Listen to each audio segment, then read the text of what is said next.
우리가 요한복음 17장에 이제 와서 이 17장은 예수님께서 하신 기도라고 우리는 배워왔습니다.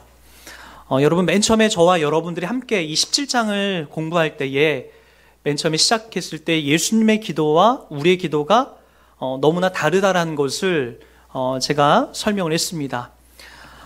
여러분, 우리가 소위 하는 기도는 마치 어린아이가 떼써서 엄마 아빠에게 사탕, 과자 받아내는 것과 같은 그런 모습으로 기도할 때가 많습니다. 그것이 나쁘다는 건 아닙니다.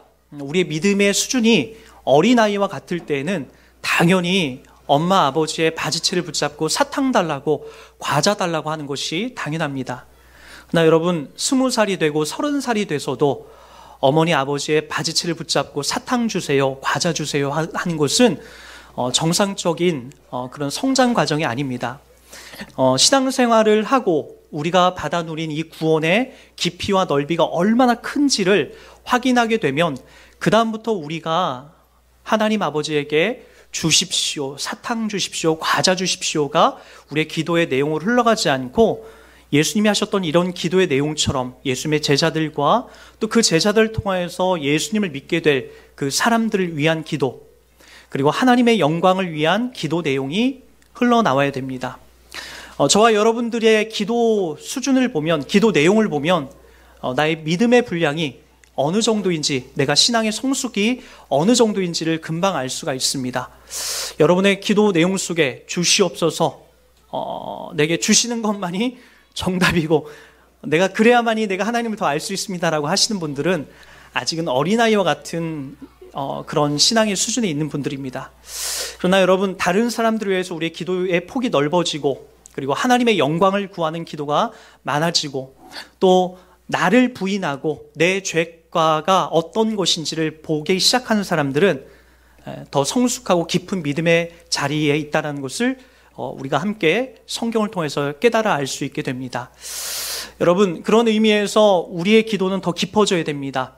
더 넓어져야 됩니다. 주시옵소서의 기도의 내용을 이제 넘어서서 하나님 아버지의 영광과 그 대속함의 은혜에 감사하면서, 그리고 다른 많은 사람들을 위한 기도가 우리 기도 속에 많이 나와야 됩니다. 여러분, 천상병 시인의 귀천이라는 시를 다 아시죠? 제가 한번 읽어드리겠습니다. 나 하늘로 돌아가리라. 새벽빛 와 닿으면 쓰러지는 이슬 더불어 손에 손을 잡고 나 하늘로 돌아가리라.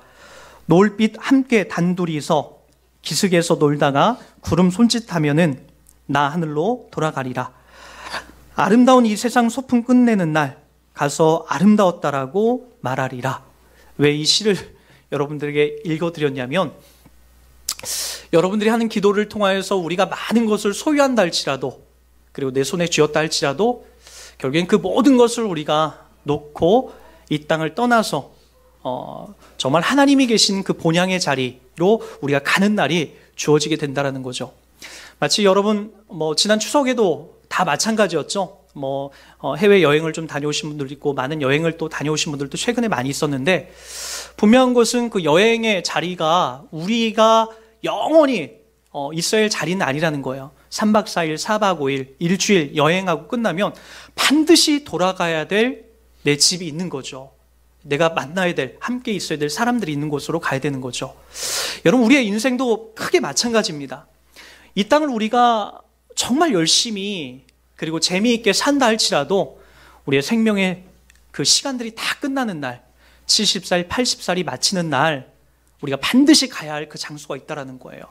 그래서 여러분, 우리가 이 땅을 살면서 너무나 아웅바둥하게 그 누군가의 아픔과 내 이득을 추구하는 그 누군가를 아프게 하면서까지 나의 욕심을 채우는 것은, 여러분, 신자가 영원한 삶을 갈망하는 그 삶을 우리가 누리면서 살고 있지 않은 것과 같습니다. 여러분, 이 땅에서 너무나 아웅바둥하면서 누군가를 아프게 하면서까지 여러분, 그렇게 돈을 벌거나 또는 나의 이 기득권을 획복하거나 아니면 높은 자리에 올라가는 것이 절대로 하나님의 기쁨이요 영원한 영생을 소망하고 있는 사람들의 참된 모습이 아닐 수 있다는 거예요. 여러분들이 이 세상의 소풍을 다 마치고 반드시 가야 할 지점이 있다고 한다면, 이 땅에서 정말 주님의 믿음을 갖고 살고 있다면 저와 여러분은 따뜻한 사람이 되어야 됩니다. 누차 말씀드리지만 믿음이라는 것은 따뜻함으로 증명이 됩니다. 하나님을 믿고 있다. 내가 예수 그리스도를 믿고 있다. 내가 물질적인 손해가 좀 있다 할지라도, 나와 똑같이 경쟁하는 사람이 나보다 더 높은 자리에 올라간다 할지라도, 기꺼이 내가 손해를 감수하더라도 내가 주님을 믿고 있는 이 따뜻함이 묻어나야 되는 것이죠. 그래서 여러분, 이 따뜻함을 통하여서 여러분, 내가 예수 믿고 있다는 증명을 이렇게 많이 담아내야 됩니다. 그래야 내가 행복해져요. 다른 누군가를 아프게 하고 다른 누군가의 악한 점을 우리가 들추고 그것을 우리가 집요하게 파고들기 시작하면 여러분, 절대로 내가 행복하지가 않습니다.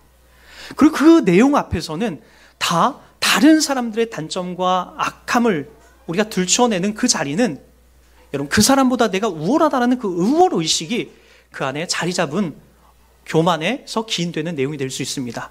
그러기에 여러분, 그것은 믿음과는 전혀 상관없는 겁니다. 예수를 여러분들이 깊이 믿고 있다고 한다면, 그 예수를 여러분들 마음속에 정말 구세주로 내가 믿고 있다고 한다면 따뜻함과 겸손함이 흘러나와서 그 누군가를 행복하게 해줄 수 있는 인생, 그리고 그로 인하여서 나도 행복할 수 있는 그런 인생으로 우리가 가는 것이 성경에서 말하고 있는 믿음의 정의입니다.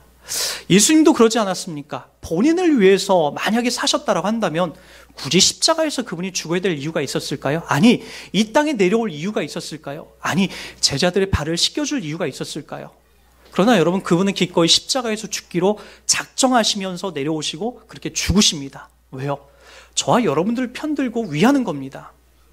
우리도 그 은혜와 그 DNA를 받고 있다면 기꺼이 다른 누군가를 살려내고 다른 누군가에게 참된 소망을 불어넣어줘야 되는 것이 저와 여러분들이 가야 될 중요한 믿음의 여정이라는 것을 이야기해주고 있습니다. 자, 그런 의미에서 오늘 여러분들이 봐야 될 이 본문 속에서는 예수님의 이 기도가 또 다른 누군가를 향하고 있다는 것에 대해서 집중하셨으면 좋겠습니다. 자, 20절 말씀을 다 같이 봅니다. 내가 비옵는 것은 이 사람들만 위함이 아니요 또 그들의 말로 말미암아 나를 믿는 사람들도 위함이니. 지금 이 이야기는요, 예수님이 하신 기도이고 예수님의 12명의 제자들을 위하여서 먼저 기도하시고 20절에 보니까 예수님의 제자들뿐만 아니라 그 제자들을 통하여서 전해질 복음을 믿는 사람들을 위한 기도를 지금 예수님이 담아내고 있어요. 여러분, 예수님이 저와 여러분들을 위해서 기도하셨다는 것, 이거 믿어지십니까? 저는 이 본문을 묵상하면서 예수님이 그렇게 기도하셨기 때문에, 그런 기도의 내용 속에 있었기 때문에 나라는 존재가 지금 있다라는 것을 확인할 수 있는 중요한 이 본문에 공부하면서 계기가 됐습니다. 아, 예수님이 나를 위해서 기도하셨고 나를 편들었기 때문에 내가 지금 예수님을 믿고 있구나. 이게 내 마음속에 막 뜨겁게 막 미쳐지기 시작하는 거예요. 여러분, 예수님이 여러분을 위해서 기도했다라는 것, 그래서 나온 결과물이 뭐죠? 저와 여러분들이 예수님을 믿고 있다라는 거예요. 여러분, 21절 보세요. 예수님이 이렇게 그 구체적인 기도를 이렇게 설명하십니다. 아버지여, 아버지께서 내 안에 내가 아버지 안에 있는 것 같이 그들도, 그러니까 저희들을 말하는 거예요. 저와 여러분들을. 그들도 하나가 되어 우리 안에 있게 하사 세상으로 아버지께서 나를 보내신 것을 뭐하게 하옵소서? 믿게 하옵소서. 이게 바로 예수님이 저와 여러분을 위해서 하신 기도라는 거예요. 자, 다시 한번 잘 보세요. 아버지께서 예수를 보내신 것을 믿게 하고 그 예수님께서 이 땅에 보내신 것을 믿게 함으로써 저와 여러분들이 구원함을 받았다는 것을, 그것을 위해서 지금 예수님이 기도하고 있다는 거예요. 여러분, 이런 지점에서 우리가 감격해야 돼요. 아, 우리 박 집사님이 기도했더니 이번에 뭐 자녀가 서울대학교 갔다. 여러분, 그런 거에 감격하지 마시고 여러분, 이런 거에 감격하셔야 돼요. 예수님이 하신 기도 속에서 그 예수님께서 우리를 위해서 기도하셔서 우리가 예수 믿게 됐다라고 하는 이런 것에 저와 여러분이 감격하셔야 된다라고요. 여러분, 누차 말씀드리지만 저와 여러분들이 누리는 구원은요, 이 다음에 우리가 소풍을 다 끝내고 진짜 본향으로 가는 그 자리는요, 여러분 요한복음 17장 3절을 다 같이 보세요. 영생은 곧 유일하신 참 하나님과 그가 보내신 자 예수 그리스도를 아는 것이니이다. 이것으로 인해서 우리가 하나님 나라에 가는 거예요. 다시 한번요. 영생은, 천국은 곧 유일하신 참 하나님과 그가 보내신 자 예수 그리스도를 아는 것이니이다. 저와 여러분들이 어느 순간에, 어느 지점에 예수를 이렇게 알게 됐다, 하나님의 존재를 믿게 됐다라고 하는 것은 여러분 예수님께서 우리를 향해서 기도하신 결과물이고, 그리고 하나님께서 태초부터 우리를 향한 계획해 놓으신 놀라운 계획 때문에 저와 여러분들이 예수를 믿게 된 거예요. 여러분 잘 안 믿으시죠? 저와 여러분들이 받아 누린 구원은, 여러분들이 자꾸만 헷갈리는 게 뭐냐면, 내가 잘했기 때문에, 또는 우리 엄마 아빠가 잘 믿었기 때문에, 또는 그래도 하나님이 내가 착하게 살았기 때문에 그 결과로 줬다라고 생각하시는 분들이 의외로 많아요. 우리 한번 이 본문을 좀 잘 이해하기 위해서 에베소서 1장으로 한번 가보세요. 에베소서 1장 3절부터 제가 한번 읽어드립니다.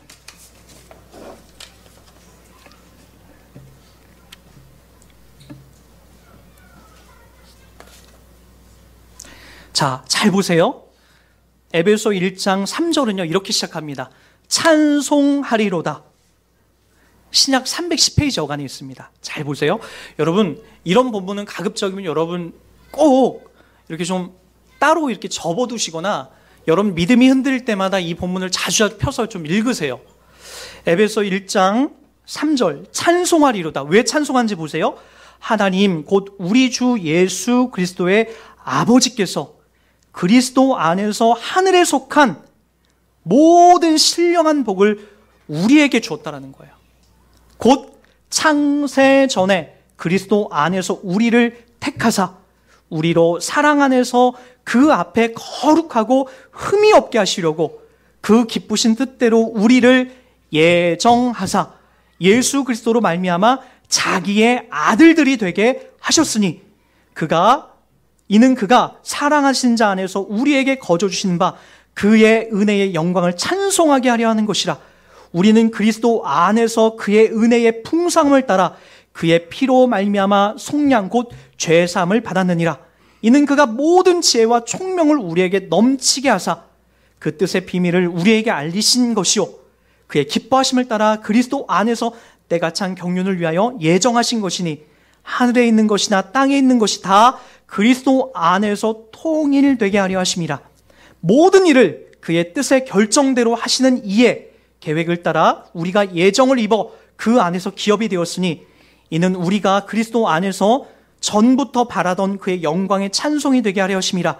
그 안에서 너희도 진리의 말씀 곧 너희의 구원의 복음을 듣고 그 안에서 또한 믿어 약속의 성령으로 인침을 받았으니 이는 우리의 기업의 보증이 되사 그 얻으신 것을 속량하시고 그의 영광을 찬송하게 하려 하심이라.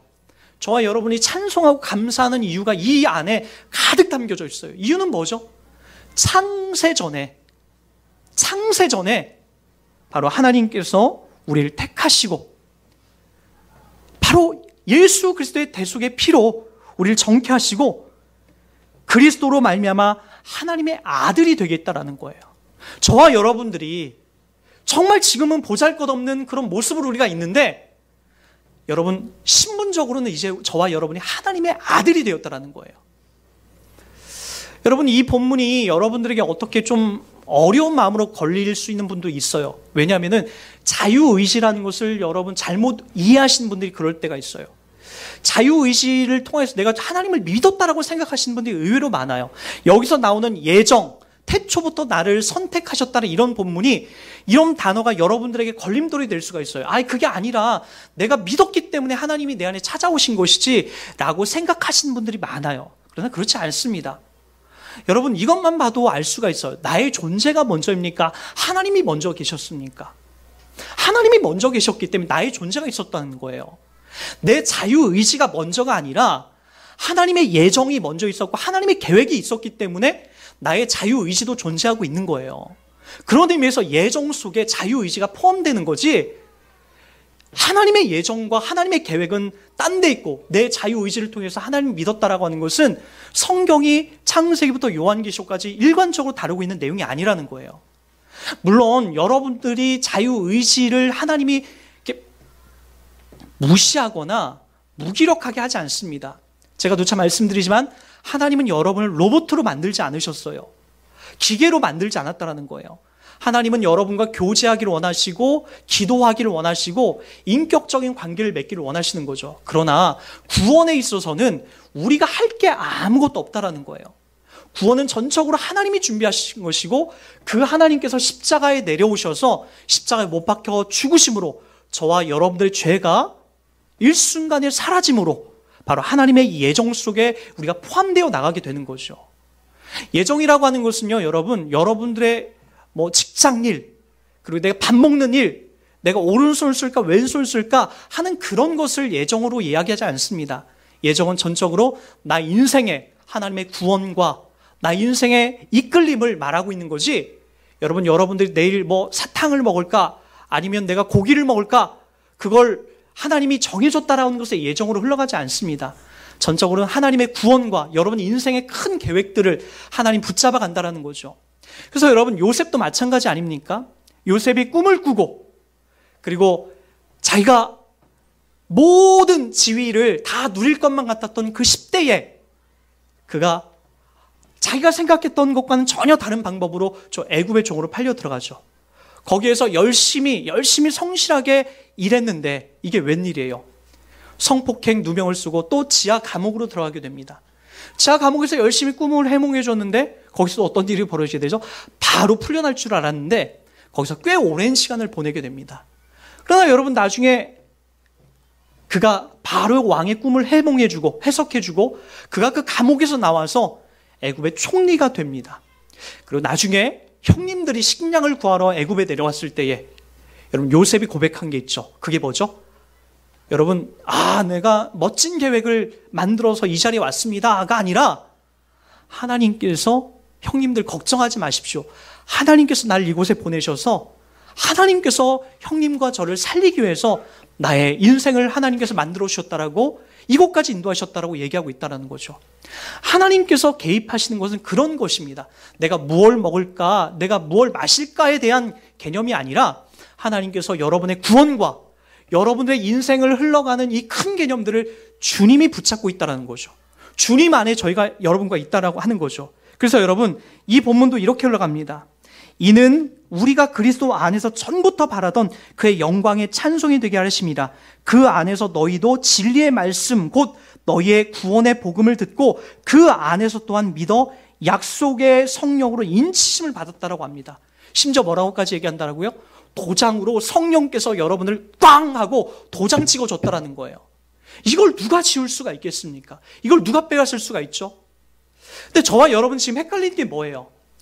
어지간하게 보면은 지금 당장 죽으면 내가 천국에 갈 수 없다라고 하는 그런 마음들이 여러분 마음속에, 저의 마음속에 스물스물 살아 움직이고 있다라는 거예요.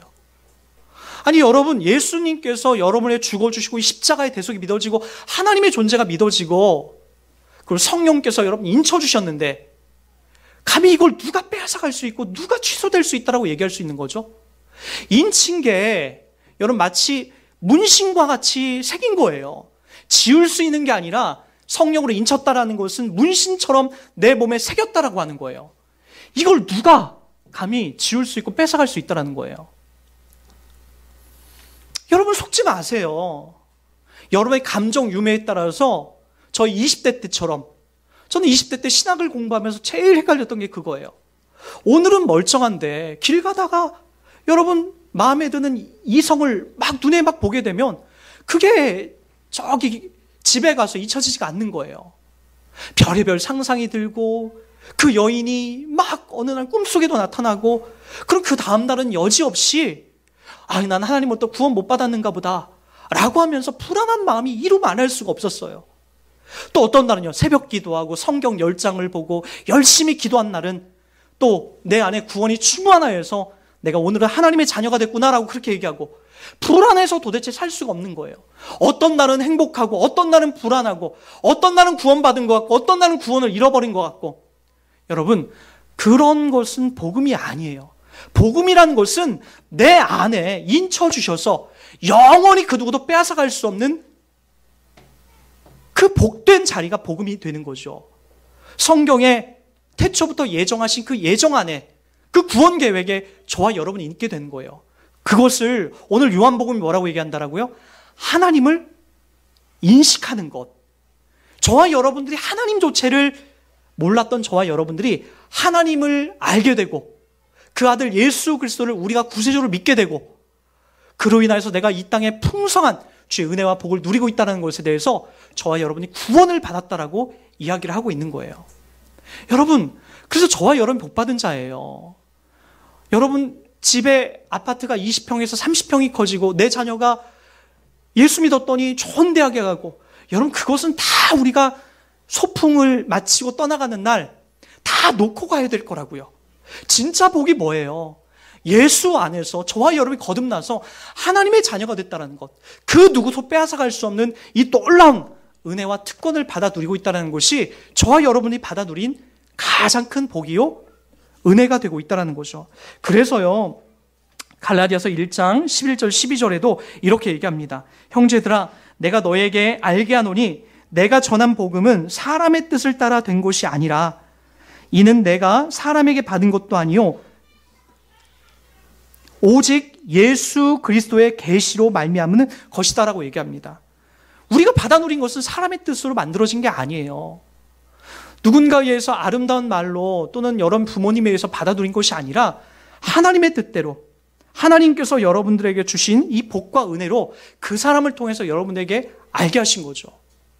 그래서 우리가 예수 그리스도의 이 복음과 은혜에 참여하게 된 귀한 이 부르심과 택하심 속에 저와 여러분이 있다는 것을 여러분, 저와 여러분이 이 신앙생활을 하면서 단 한순간 놓치면 안 됩니다. 그것이 우리를 마지막 날, 이 소풍을 끝내는 날 살려내게 되는 유일한 이유와 근거가 될 겁니다. 여러분, 오늘 본문에 이제 이 말씀으로 한 번 더 여러분이 확인하고 가셔야 돼요. 자, 여러분 17장 우리 22절을 한번 보시기 바랍니다. 내게 주신 영광을 내가 그들에게 주었사오니 이는 우리가 하나가 된 것 같이 그들도 하나가 되게 하려 함이니라. 곧 내가 그들 안에 있고 아버지께서 내 안에 계시어 그들로 온전함을 이루어 하나가 되게 하려 함은 아버지께서 나를 보내신 것과 또 나를 사랑하신 같이 그들도 사랑하신 것을 세상으로 알게 하려 함이로소이다 라고 하면서 아버지께 기도합니다. 계속해서 하나됨에 대해서 이야기합니다. 사랑 안에서, 예수님의 사랑 안에서 저와 여러분들이 하나가 됐다라는 거예요. 그래서 하나가 됐다는 것은 어떤 운동이 아닙니다. 예수를 믿고 저와 여러분이 자연스럽게 하나님 안에 접붙임이 되었다라는 거예요. 여러분, 요한복음 15장에 보면 이런 말씀이 나오죠. 자, 요한복음 15장 제가 읽어드립니다.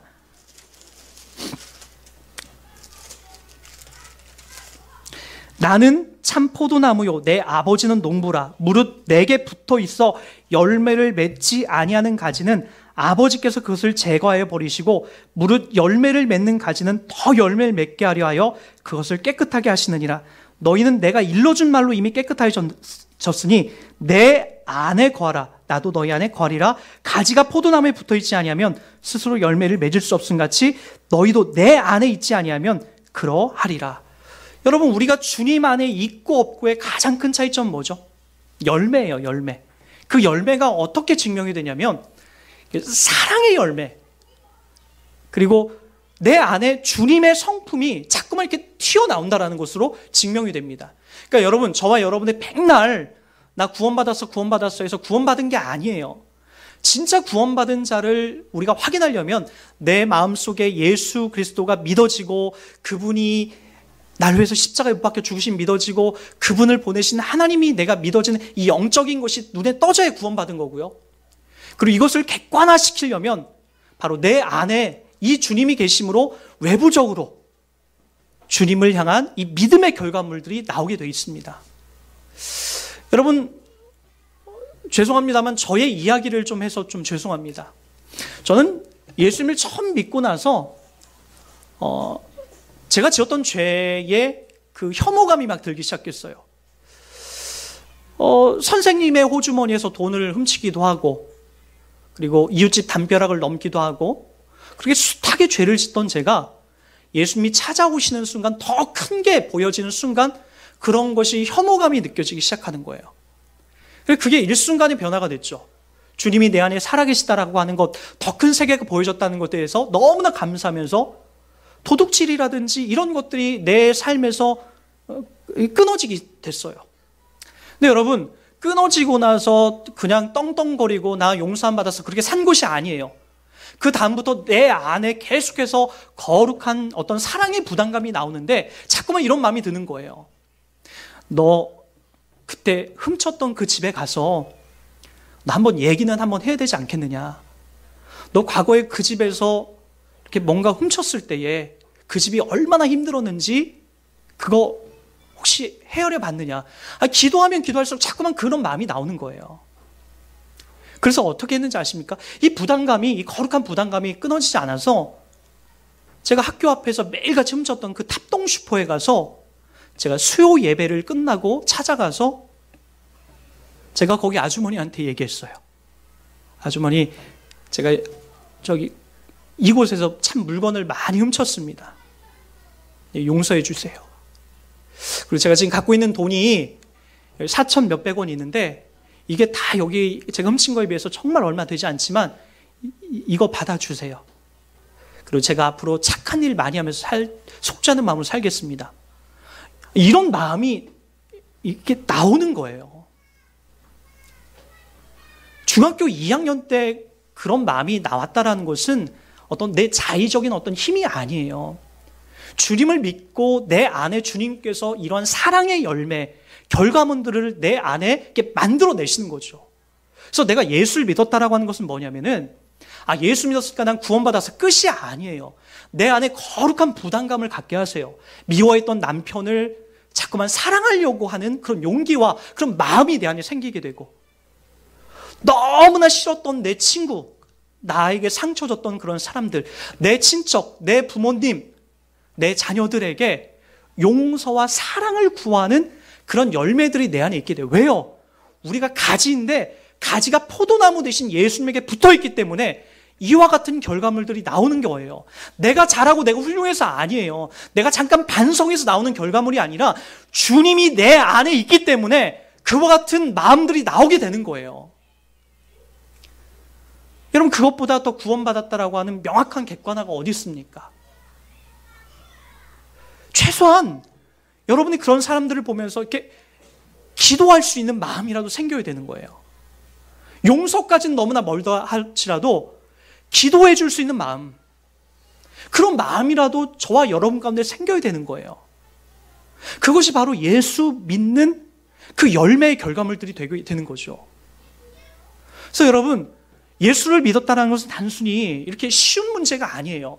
더 여러분들에게 더 고급한 삶을 담아내려고 성령께서 계속해서 여러분들을 몰아가십니다.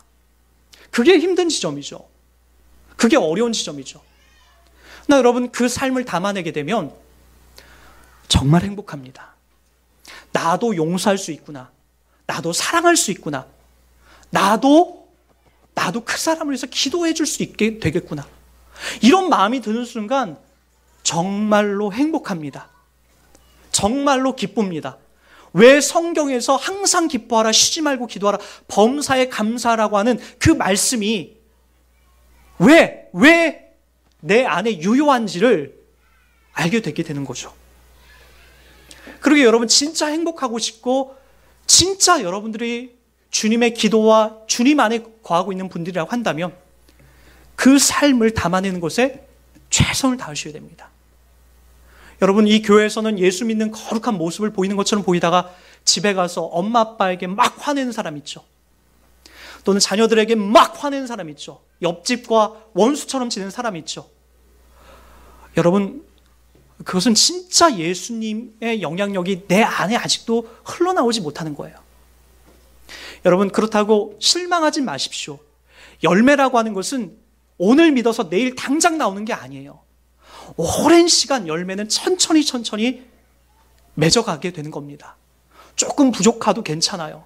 여러분 자신을 말씀과 기도 앞에, 주님의 약속하신 이 근거 앞에 계속해서 점검하시면서 매일매일 나의 연약함을, 부족함을 확인하시고, 여러분과 저를 매일매일 부인하시고, 자기를 부인하시고 주님의 은혜와 사랑으로 채워가시면서 이 삶을 싸워나가시는 저와 여러분이 되었으면 좋겠습니다. 그 지점이 진짜 주님이 주신 행복과 귀한 열매가 맺히는, 주님이 우리 가운데 기도하신 그 기도의 자리라는 것을 확인하시고 나가는 저와 여러분이 되길 주의 이름으로 부탁드립니다.